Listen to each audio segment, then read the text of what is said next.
I have been following very closely the situation with the 43 Jamaicans who, unfortunately, and it is quite unfortunate that they were not accepted back into the country. But the circumstances need to be clear. That, number one, the request was made when the ship was offshore, 12 miles offshore Jamaica. I believe they were refueling at the time.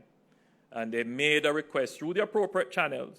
And I must say, from my review of what has happened, that the Ministry of Health and Port Health acted according to the orders that were approved by the government of Jamaica. They informed the ship's captain that our borders were closed and that any decision to accept the Jamaicans on board would have to go through a process. The order defined that process. It would have had to come to the Minister of National Security, and then it would have had to be discussed and ratified at Cabinet.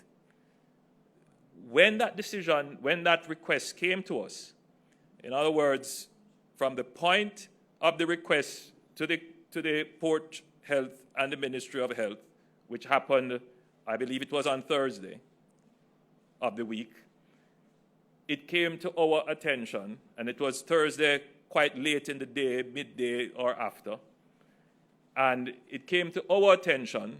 We were having a meeting of a subcommittee of Cabinet, and immediately as it was brought to my attention, on Friday, we were having a meeting on Friday, the following day, immediately as it was brought to my attention, having reached the attention of the Minister of National Security, we said, yes, we would have to take them because it is the logical thing to do. They were close by. But by the time the Minister of National Security could have conveyed the approval, the ship had already left our waters on their way. So I know a lot of people want to make much of it. But the truth is that once the protocols are in place, we expect that the persons who are obliged to follow the protocols, they must follow the protocols. And it is just quite an unfortunate situation that the ship left before the conveyance of the approval. In general, I wish to say about this matter that the government of Jamaica always acts in the best interest of the people of Jamaica.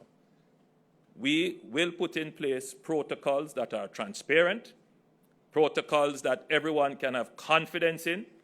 There's no favoritism, no special treatment. And if there has to be any special treatment, it has to be thoroughly deliberated by the Cabinet and made on grounds that can be defended. So I believe we acted appropriately.